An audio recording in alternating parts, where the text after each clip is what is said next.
Martinique, c'est allié, mais c'est au Lamentin que se tenait une formation pour les dirigeants, éducateurs, entraîneurs et les présidents de clubs de handball. Écoutons quelques réactions.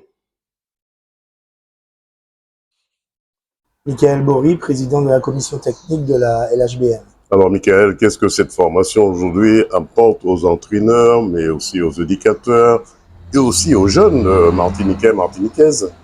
Alors, cette formation, effectivement, va apporter beaucoup à toutes ces personnes que tu as nommées, tant les cadres, tant les futurs cadres, tant aussi les présidents de club. Parce que là, on a quand même le gratin du handball français, en l'occurrence, monsieur Eric Barada, qui a été l'adjoint d'Olivier Cromswell, qu'on ne présente presque plus, qui a été aussi sur des équipes de France Jeune, et également Jacques Berthollet, qui lui est responsable du PPF chez les hommes. L'objectif est de surtout recycler énormément de cadres, parce qu'on se retrouve en Martinique avec pas loin de 200 cadres qui n'ont plus leur carte à jour et qui sont vraiment demandeurs de formation, demandeurs de moments identiques à celui-là. Et notre premier objectif était effectivement de rester en corrélation avec notre projet par rapport à ce constat et d'emmener du savoir pour ces cadres. Donc là, en l'occurrence, une première intervention de ces deux cadres techniques sur la détection du jeune joueur, sur les fondamentaux offensifs et défensifs. Chacun respectivement, voilà, à leur tour vont intervenir sur ces deux grosses thématiques. Laurent Cariel, entraîneur du réveil sportif féminin, handball. Alors Laurent, qu'est-ce que cette formation aujourd'hui vous apporte ou apportera à votre équipe? Déjà, moi, à mon niveau, et je pense qu'à tous ceux qui sont là, c'est un recyclage. Okay, parce qu'il faut savoir que ça fait 2 ans que nous n'avons pas eu vraiment de formation en Martinique. Donc ça nous permet de recycler, de mettre à jour notre carte d'entraîneur. Donc ça, c'est le premier point. Et puis dans un deuxième point, c'est très enrichissant parce qu'on a parmi les deux meilleurs, les responsables des formations, que ça soit pour le pôle, je dirais le pôle féminin et le pôle masculin, mais aussi tous ceux qui déclinent de la formation du hand masculin et du hand féminin. Donc à partir de là, ça nous a permis, nous en tout cas, de savoir quelles sont les orientations de la Fédé sur la détection. Okay? Comment on fait de partir d'un point 1 pour arriver à un point B. Et le point B, c'est l'équipe de France. Hein. Donc ça, c'était pour nous très important. Ça nous enrichit aussi dans les outils, les nouveaux outils qui ont été mis en place pour nous, les entraîneurs très loin de la France, de pouvoir avoir des outils pour pouvoir entraîner, pour pouvoir trouver des solutions dans les différentes difficultés que nous avons lors des entraînements. Non, vraiment, c'est vraiment une formation très enrichissante qui nous permet déjà, nous, tous les cadres de Martinique, de nous retrouver, d'échanger avec ces responsables de pôle et de PPF masculin et PPF féminin. Donc vraiment, ce n'est que du bonus pour nous, enfin en tout cas pour moi et toute l'équipe du Réveil, ce type de formation. Madame Singré-Charlotte, donc conseillère technique fédérale à la Ligue de handball de Martinique et responsable du pôle espoir masculin.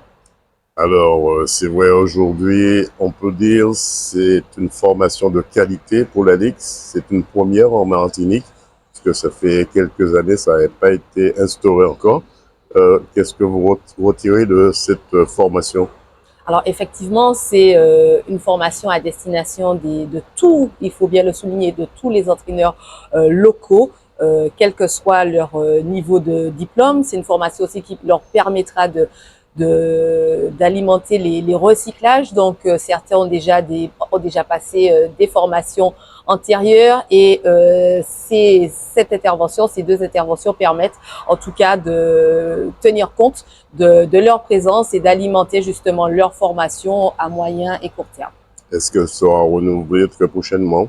Alors pour l'instant, on va déjà profiter, elle est toujours en cours, on va déjà profiter de celle-ci et des deux intervenants. Donc je tiens à rappeler monsieur Eric Barada, responsable du parcours de performance fédérale au niveau féminin, et monsieur Jacques Berthollet, responsable du parcours de performance au niveau masculin. Donc on va déjà tirer un premier bilan avec les collègues et par la suite justement essayer d'alimenter ce genre d'intervention avec tous ceux qui pourraient intervenir en Martinique. Une formation en 3 phases. Est-ce que ça va apporter beaucoup ou encore est-ce que ça va apporter de l'eau dans le moulin des différentes équipes?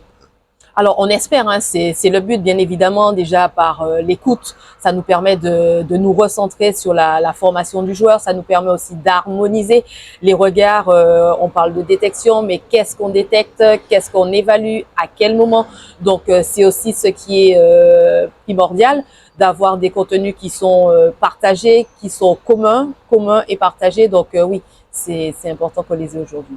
Et la question, comment se porte la Ligue de handball de Martinique?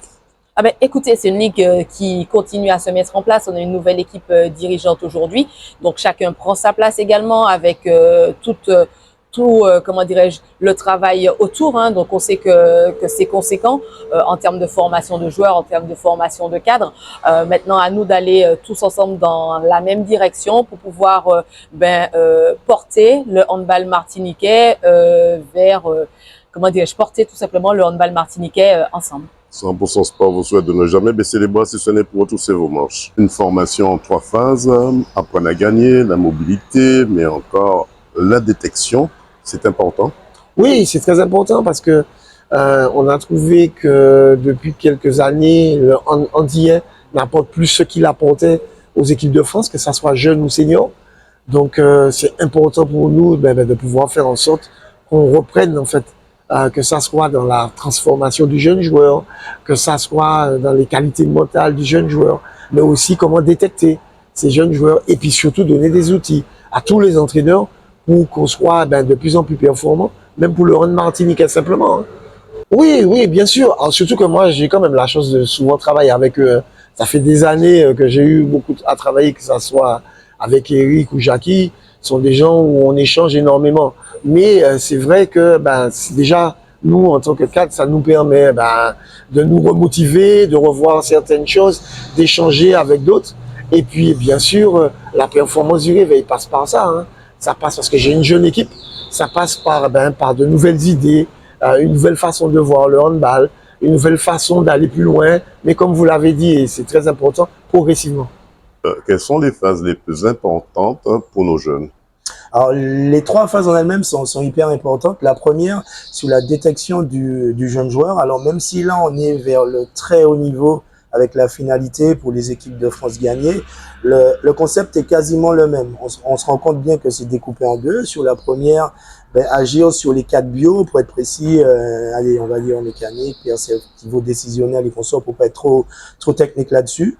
Ensuite, sur ses aptitudes, on se rend compte que notre championnat ou un club qui doit se développer, c'est quasiment la même chose. Donc, ces quatre bios-là, voilà, au fur et à mesure de l'avancement du joueur dans ces catégories, c'est les détecter et ensuite pouvoir intervenir sur ça, apprendre à gagner, les développer, réajuster. Il reste un long moment sur le pic de croissance. Cet élément hyper important. Il faudra se dire, tiens, le gamin, il est en train de bouger, la structure, le squelette est en train de changer. Il faudra peut-être pas trop aller vers du travail physique. Il faudra se rendre compte que les capacités motrices qu'il avait sont en train de diminuer, mais que c'est effectivement ce pic de croissance qui fait que, donc, c'est des éléments hyper techniques et hyper importants. Charge à moi aussi derrière, d'emmener des contenus aussi sur tous ces éléments-là qui sont en train d'identifier pour les cadres. Franchement, des connaissances chez nous parce que les questions étaient hyper pertinentes, comme vous l'avez constaté. Il y a un qui est revenu sur les demandes faites aux gamins qui rentrent aux intercoms, donc si qui jouent en 12, en 13 ans, où effectivement, certains coachs demandaient déjà qu'ils gagnent. Et là, en suivant le process, on se rend compte que le jeune, on aura gagné quand on pourra le garder dans l'activité, qu'à la fin, on va le retrouver. Donc effectivement, vouloir gagner trop vite ou vouloir aller trop vite sur d'autres fondamentaux, c'est pas forcément l'objectif à mettre en place. Derrière, d'autres sont revenus et effectivement, Jackie et Eric l'ont bien fait remarquer. Durant toute cette phase-là, il faut être vigilant. On peut avoir un gamin qui, chez nous, rentre en balle à 15 ans ou à 16 ans. Là, il y a toute cette partie sportive, mais derrière, pour la développer, faut des financements, les aider à monter des dossiers, être là en permanence à côté des clubs. Et surtout, j'insiste, former les cadres. Tout va passer par la formation, parce qu'on a quand même un rôle hyper important au niveau des enfants. C'est les aider à arriver et les aider à atteindre leur objectif. Ce qui mène au succès de la Ligue, ce n'est pas la distance parcourue, mais la direction choisie. Vous avez choisi la bonne direction. On pense avoir choisi la bonne direction. On n'est pas dans le faux quand on voit des moments comme ça où énormément de cadres sont demandeurs. Voilà. On a à côté la ressource qui est à notre disposition. Ils ont répondu agréablement à la demande. Donc, charge à nous de trouver des concepts un peu innovants comme ça et puis utiliser aussi l'outil informatique, même s'ils sont à 8000 km. Alors aujourd'hui, on a la possibilité de faire des visios, d'avoir des séances en ligne. On a vu sur la première présentation que la FEDA a un site hyper riche où on pourra trouver là-dessus des séances et derrière donner du sens à toutes ces choses-là. Voilà une première en Martinique qui s'est déroulée en 3 phases, à savoir l'information générale, l'observation, apprendre à gagner pour nos jeunes Martiniquaises et Martiniquais. Une opération qui, me semble-t-il, sera renouvelée par la Fédération française de handball.